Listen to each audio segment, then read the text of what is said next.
société repose sur le thermo-industriel. Mais à un moment donné, ce chant des sirènes pétrolières coule dans les oreilles de nos politiciens, puis c'est un peu ça qui sort de leur bouche. Je veux dire, ils ont la langue noire quand on les voit parler. Alors, Martin, bienvenue. Salut Hugo. Merci d'être là. Donc, Martin, tu es un Rimouskois d'origine matapédienne. Exactement. Tu es cofondateur du groupe Non à une marée noire dans le Saint-Laurent. Tu es engagé depuis longtemps dans de nombreuses coalitions écologistes et organisations citoyennes, dont Rimouski en transition. Moi, je te connais parce que tu es une sorte d'encyclopédie vivante du mouvement écologiste au Québec. Tu suis ça au jour le jour depuis, je pense, très longtemps. Assez assidu. Peux-tu nous dire où est-ce que ça part tout ça? D'où vient cette préoccupation-là? Te rappelles-tu du jour 1 de ton souci pour la question écologique? Je te dirais, une professeure en 5e année nous parlait d'adopter un beluga dans les années 80. Puis à partir de là, mon intérêt pour l'écologie a sommeillé, disons. Puis c'est vraiment avec la question du nucléaire. Quand je suis devenu vers la fin de l'adolescence, la question de l'énergie ça a été quelque chose qui m'a intrigué énormément. Puis de voir que dans notre cocktail, on nous parlait toujours d'Hydro-Québec, l'hydroélectricité, de voir qu'on avait aussi du nucléaire m'a comme préoccupé. Qu'est-ce que c'est devenu, ça, cette préoccupation-là?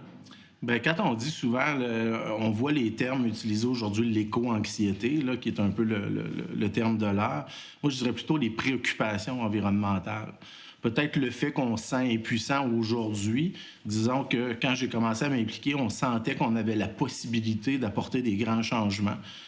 C'était palpable. T'sais, le nucléaire, on est capable de dire, ben, on va sortir du nucléaire. On le fait d'ailleurs. Toute cette implication citoyenne-là des groupes antinucléaires au Québec ont mené à la fermeture de Gentilly, qui était la seule centrale nucléaire fonctionnelle au Québec. Fait que pour moi, d'avoir traversé cette étape-là, les hydrocarbures sont venus naturellement. Cet enjeu-là du fossile là, qui nous ramène à toute la déclinaison, là, autant la pollution des sols, la pollution de l'air, l'environnement et ces dernières années, là, on le voit avec les GES, là, les changements climatiques. Là. Avec tes termes à toi, peux-tu nous définir ce qui se passe en ce moment sur la planète? Moi, je dirais crise climatique, mais qui vient de l'homme. C'est ça un peu la distinction, parce que je trouve que le terme changement climatique nous a confinés un peu dans une boîte qui peut permettre à toute la notion de climato-négationniste, climato-sceptique de pouvoir s'exprimer et de dire, bien, des changements climatiques, il y en a toujours eu. Un grand penseur qui, pour moi, m'a beaucoup influencé, c'est René Dumont. René Dumont disait déjà en 91 dans un documentaire québécois, Les 4 cavaliers de l'Apocalypse, qui traitait des enjeux auxquels nous, le Québec, on a à faire face. Sur la notion des changements climatiques, lui parlait déjà de la notion d'abus de combustibles fossiles. Lui disait, c'est pas une certitude, mais c'est une certitude que dans 10 ans, les dés seront jetés où on aura créé un désordre climatique tellement prononcé qu'aucune technologie va permettre de replacer le climat. Donc là, on parle de 2001 dans sa perspective à lui. Exactement. Puis on le voit de plus en plus, ce désordre climatique-là, cette crise climatique-là. On peut pas tout ramener à dire que chaque événement en soi est relié. Il faut faire une distinction entre la météo et les changements climatiques, eux, en soi. Mais ce qui est clair, c'est que des ouragans, il y en a toujours eu. Mais la notion que nous, l'homme, on vient apporter avec l'abus de combustibles fossiles, c'est l'amplitude et la durée. Donc, dans le temps, il va y en avoir de plus en plus de ces déséquilibres climatiques-là, tant qu'on ne diminuera pas cet abus de combustibles fossiles-là. Puis toute notre société repose sur le thermo-industriel. Avant l'utilisation du charbon, l'utilisation du pétrole et du gaz, il n'y avait pas ce désordre climatique-là de la sorte causé par l'humain. Donc, c'est sûr qu'il faut changer notre mode de vie si on veut faire face à la suite du monde. Là. Moi, souvent, je vais plutôt utiliser dans la sémantique la crise écologique plutôt que crise climatique. Parce que dans la crise écologique, tu vas pouvoir superposer l'effondrement de la biodiversité, qui se superpose à la crise climatique, qui se superpose à la société extractive dans laquelle on est, thermo-industrielle. Donc, tout est interrelié, puis ce tout-là, fait que s'il y a des changements climatiques, il y a les espèces qui sont impactées. Si on impacte les espèces, ben on impacte la chaîne de la biodiversité, donc la chaîne alimentaire, jusqu'à notre assiette à quelque part. Quand on nous parle des abeilles qui pourraient disparaître, puis qui sont un des grands pollinisateurs des fruits et des légumes qu'on mange, ben, tout est tellement interrelié que si on dit que le droit ultime de l'humain, c'est de faire ce qu'il veut, ben oui, il peut enlever la vie de tout, mais il peut surtout aussi menacer la sienne dans cet état d'esprit de libre entreprise, de laisser faire. Donc, à un moment donné, il faut que par nous-mêmes, par conscience, par valeur, par souci justement de la suite du monde, comme dit Pierre Perrault, de mettre une halte à la croissance, de mettre une limite à ça, puis de dire, ben je veux un mode de vie qui est viable et non un développement durable. Parce que souvent, moi, je vais dire, dans le développement durable, tout ce qui est durable, c'est le développement. Fait qu'on On a retenu beaucoup cette idée du développement plutôt que le durable dans cette expression-là. Oui. Là. Le capitalisme l'a bien remâché aussi. Ouais.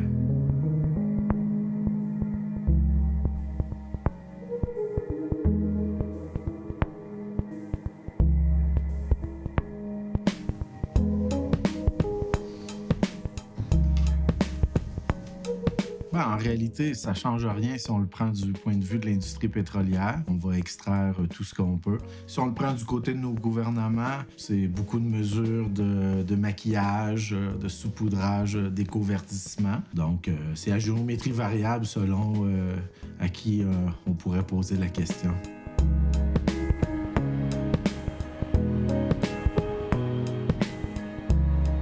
Parlons de notre situation au Québec spécifiquement.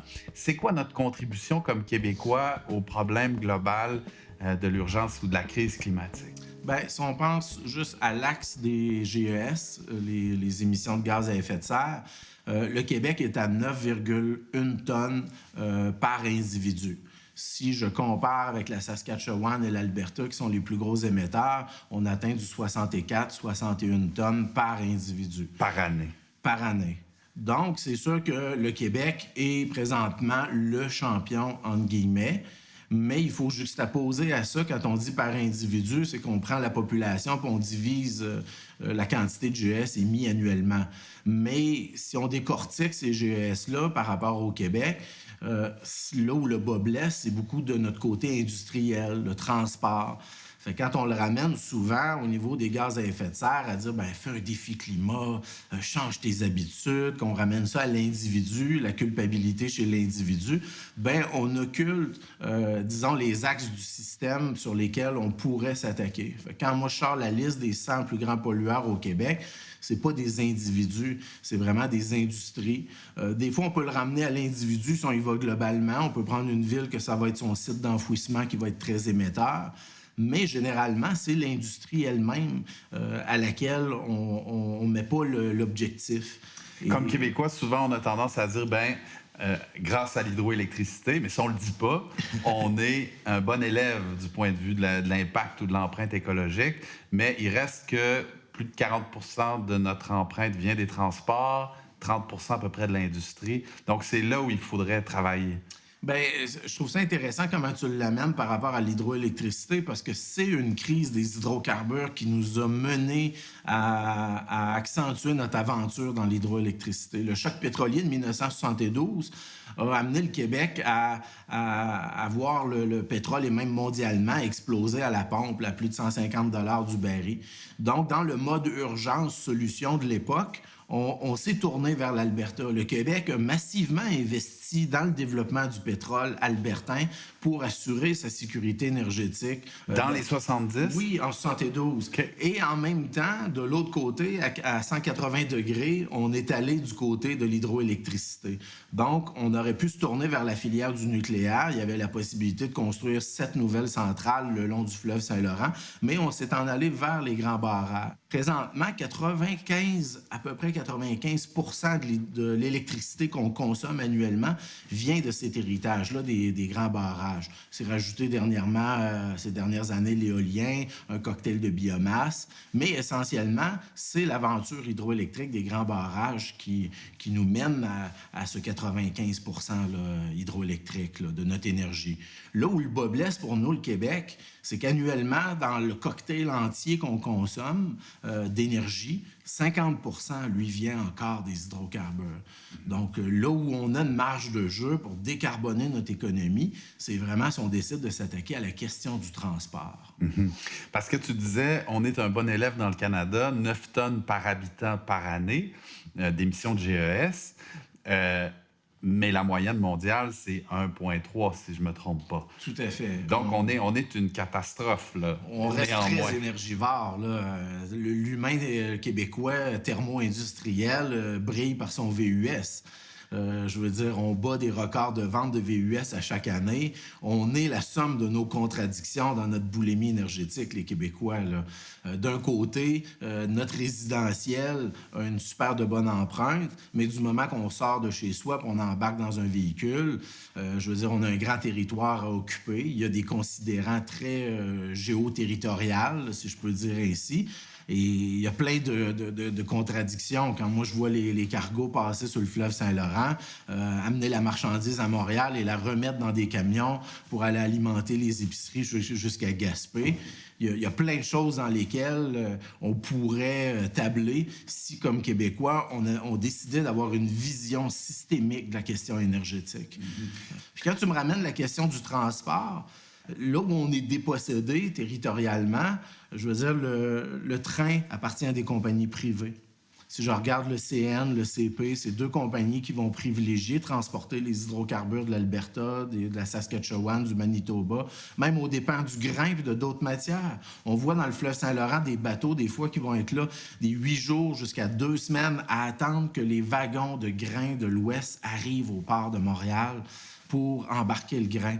Parce si c'était public, on pourrait, c'est tout ça que tu dis, corrige-moi si je me trompe, mais on pourrait décider que le transport public ne sert plus à déplacer une matière qui contribue à notre destruction. Bien, vois-tu, si on a nationalisé l'hydroélectricité parce qu'il y avait 11 compagnies qui faisaient la pluie et le beau temps sur les prix qu'elles décidaient de fixer, des vieilles installations du kilowatt qui étaient défectueux, le Québec qui ne pouvait pas se développer, qui était en retard à cause de ces compagnies-là, bien, qu'est-ce que l'État a fait? Quand je dis des hommes et des femmes pour les intérêts supérieurs, bien, on a nationalisé.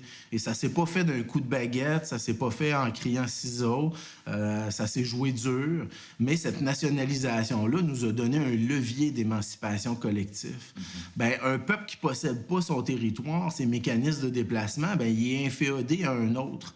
Puis dans ce cas-ci, on est inféodé à un système qui est fédéral, mais au-delà de ça, ce système fédéral-là est inféodé, lui, à une industrie. Et quand on regarde l'ensemble du Canada, le Canada repose sur la mono-industrie des hydrocarbures, une pétromonarchie souvent qu'on va voir dans les écrits. Bien, cette pétromonarchie-là, elle a des conséquences. Donc, on va, dans cette hiérarchie-là, prioriser l'intérêt privé, on va prioriser l'industrie pétrolière. On le voit avec toutes les lobbies, le nombre de lobbyistes d'inscrits. Bien, à un moment donné, ce chant des sirènes pétrolières coule dans les oreilles de nos politiciens, puis c'est un peu ça qui sort de leur bouche. Je veux dire, ils ont la langue noire quand on les voit parler. Ils parlent pour d'autres, en fait. Ce que tu dis, c'est qu'il y a une éthique du collectif qu'il faut revaloriser. On est dans un monde qui valorise l'individu, sa puissance, ses succès individuels, mais très peu les succès collectifs. Bien, moi, je suis convaincu que le Québécois, individuellement, n'a jamais autant été libre dans cette mondialisation. Mais collectivement, on n'est jamais autant retourné à des schèmes de colonialisme. Puis je pense que c'est encore pire parce qu'aujourd'hui, on pose la question aux gens, sens-tu que t'es colonisé? Bien, il va te répondre non, c'est derrière ça n'existe plus. Fait que le déni de notre propre colonialisme nous ramène peut-être à l'être encore plus. On n'obéit plus aux églises ou aux anglo-saxons, on obéit à l'argent puis aux banques qui nous prêtent. Le culte de la personnalité, le culte de l'individualisme, puis tout ça repose sur cette société thermo-industrielle. Je veux dire, moi, si je décidais, en moins de 24 heures, je pourrais être à Bali, je pourrais être aux Philippines, je pourrais être partout dans le monde. Je regarde toutes les applications, des Flytripper et compagnie, toutes les applications pour avoir des vols d'avion super pas chers. Je veux dire, c'est moins cher de partir dans le sud que de partir en Gaspésie. Bien, tout ça fait qu'on repose sur moi comme individu. J'en ai besoin de mon voyage dans le sud. Il n'y a pas personne qui va me l'enlever. Si je veux l'acheter, le dernier cri de telle technologie, puis je peux me le payer, pourquoi je le ferais pas? Fait que le sens du collectif revient quand les problèmes sont trop grands. J'aime la phrase de Plume Latraverse qui dit « C'est quand ça va mal que ça va le mieux » dans une de ses chansons. C'est quand ça va mal que le monde se tient.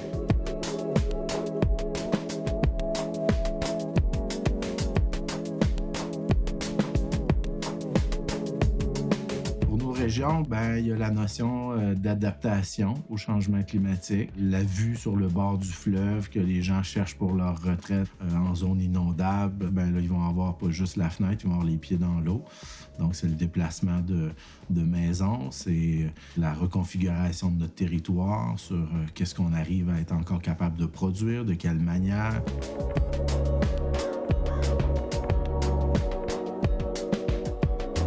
Tu m'as appris le terme collapsologue. Je ne connaissais pas ce terme-là. Il y a « there is such thing as a collapsologue ». Qu'est-ce que c'est un collapsologue? Ils travaillent sur quoi, ces gens-là? Ce terme-là est apparu récemment, au 21e siècle. Je dirais même début des années 2010, peut-être 2015, on a commencé à le populariser un peu plus avec Pablo Servigne, Raphaël Stevens, avec comment tout peut s'effondrer.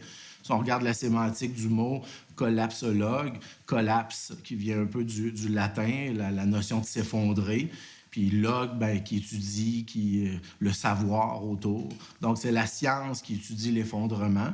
L'effondrement potentiel ou qui est devant nous, là, qui va... L'effondrement d'une société. Puis avant le terme collapsologue, on le voit, je pense, un Jared Diamond qui a étudié, lui, au niveau archéologique, anthropologique, différentes sociétés qu'on a vues s'effondrer, que ce soit des empires, si on regarde les Romains, si on regarde les Incas, les Égyptiens, il y a différentes sociétés. L'île de Pâques en a un bel exemple.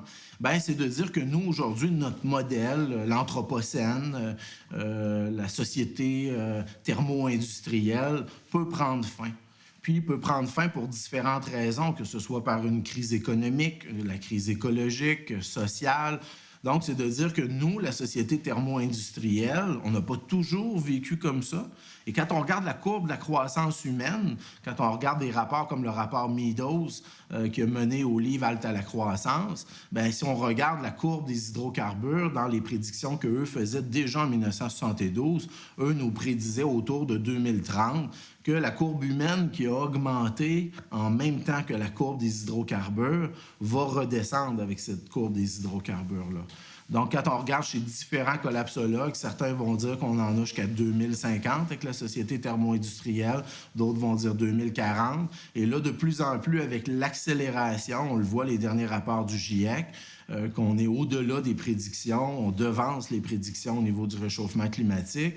Et l'arrivée de l'Inde et de la Chine comme nouvelle paille qui s'ajoute à l'abreuvoir des hydrocarbures, bien, certains disent qu'on pourrait aller à 2025-2030 et avoir différentes ruptures. Et moi, comment je la conçois quand je lis les collapsologues, je ne vois pas un effondrement de l'ensemble du système planétaire, thermo-industriel. Il va y avoir des ruptures à différents endroits, à différents moments. On regarde la crise au Venezuela présentement. Puis les multimilliardaires, ceux qu'on appelle parfois les oligarques, bien, eux aussi le voient et se préparent. Quand je regarde tous les bunkers qui sont en train de se construire en Nouvelle-Zélande, eux-mêmes sont déjà en train de se fabriquer des univers de remplacement. Fait que toutes nos belles théories de produire local, être autosuffisant, bien, eux sont déjà, à certaines échelles, en train de l'appliquer. Donc, on a déjà des indicateurs qu'on s'en va vers des perturbations humaines quand même assez prononcées. Puis qu'on le veuille ou qu'on ne le veuille pas. Comment est-ce qu'on fait? Quelles sont les voies de solution pour toi? Bien, si je ramène ça à l'échelle locale, la notion de décarboner notre économie, on a fait des plans de transition. Je regarde au début des années 2010, on a participé à des consultations, comment sortir du pétrole d'ici 2030. Il y a des cocktails énergétiques qu'on peut mettre en place selon la partie territoriale où on est au Québec. Si je regarde ici le Bas-Saint-Laurent, on a déjà débuté ces dernières années. Je regarde la vallée de la Matapédia, que ce soit l'hôpital qui est avec une chaufferie à la biomasse. Donc ça, c'est possible parce qu'on est des producteurs forestiers et les résidus, bien, dans une économie circulaire, si on ne vide pas la forêt puis qu'on réutilise juste ces résidus-là, c'est possible. Il y a différents cocktails. Si je Donc, regarde, des ressources locales.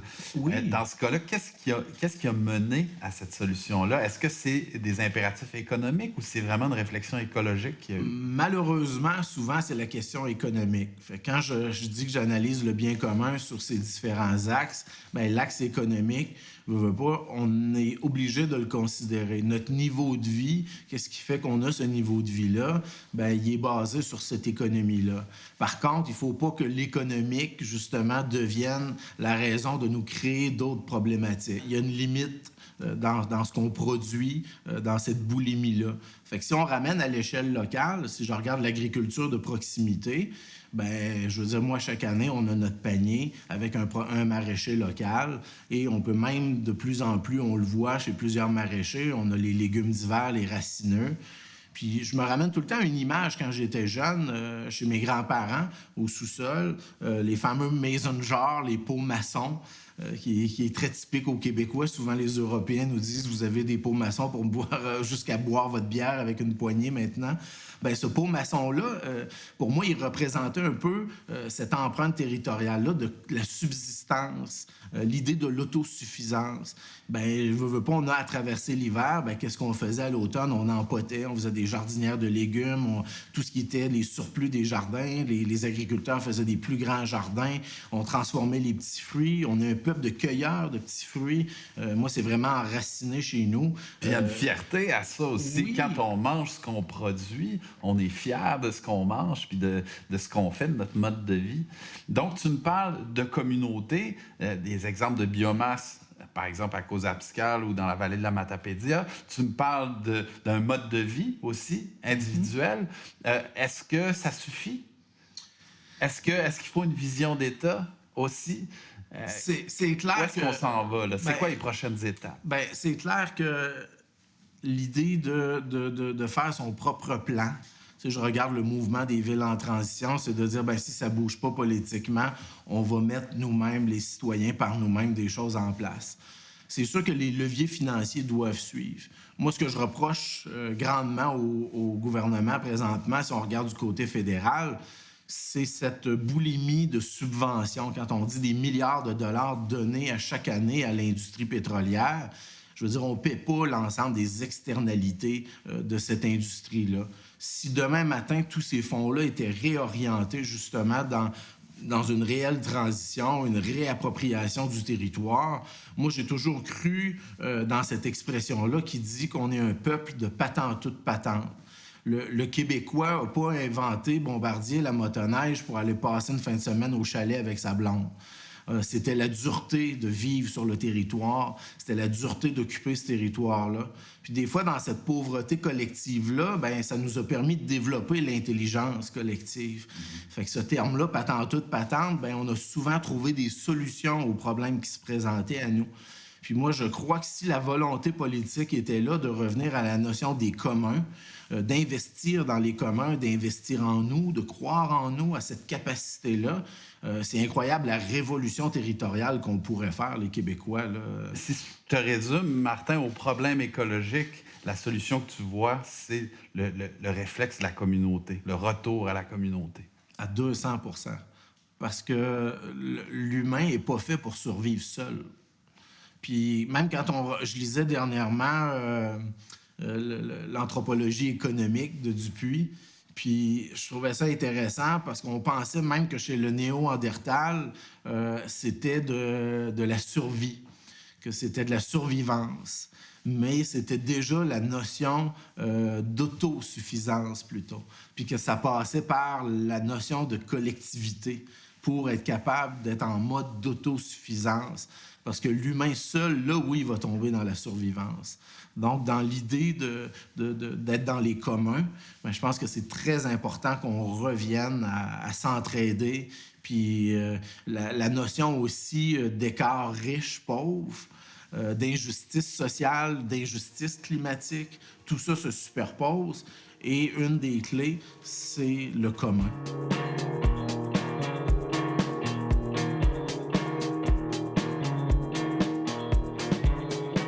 Mais pour la démocratie, c'est sûr que la notion de conscience collective est au rendez-vous. Mais il y a vraiment la notion de mettre le couvert sur la marmite par le politique.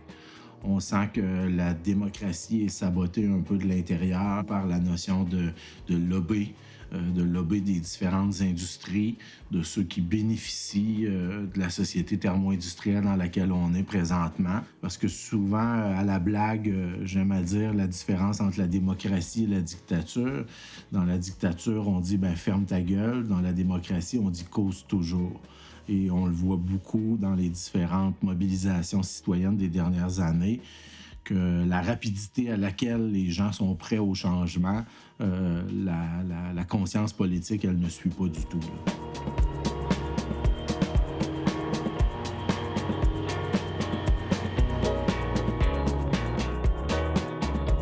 Donc, qu'est-ce que tu as apporté comme livre, Martin? J'ai décidé d'amener Brut. Souvent, on parle des sables bitumineux, mais on ne voit pas l'ampleur de cet extractivisme-là. Puis pour moi, ce petit livre-là, Brut, m'interpelle beaucoup parce que c'est plusieurs lettres de gens qui ont été en contact avec Fort McMurray. Les étendues de l'Athabasca, dans le nord-est de l'Alberta, au Canada, c'est 90 000 km² de terre écorchée et d'eau contaminée par l'extraction des sables bitumineux. Mélange lourd et visqueux d'argile, de sable et de bitume qui constitue le carburant fossile le plus sale qui soit, n'en déplaise à ceux qui prétendent qu'il est plus respectueux des droits humains que le brut exporté par les Émirats arabes. On mesure généralement l'ampleur de cette dévastation en comptant les hectares de terre arrachés, les mètres cubes d'eau contaminée, les tonnes de déchets toxiques produits, le nombre d'animaux tués, les milliards de dollars empochés. Mais ces chiffres vertigineux ménagent notre entendement en le dépassant. Ils ne dévoilent pas l'essentiel, que ce désert toxique qui s'étend au nord du monde est une dévastation de la culture humaine. Les sables bitumineux et leur capitale, Fort McMurray, sont un monument du capitalisme contemporain et de la logique extractiviste selon laquelle le gaspillage, aussi bien dire le scandale, serait de ne pas mettre à profit les moindres replis de la terre. Cette atrophie calculée de la vie habitable, l'appauvrissement de notre rapport à nous-mêmes, aux politiques, au réel, l'inversion des valeurs qui fondent notre humanité par les passions de l'accumulation, voilà ce que décrivent les sables bitumineux. Merci beaucoup, Martin. Ça fait plaisir, Hugo. Excellent.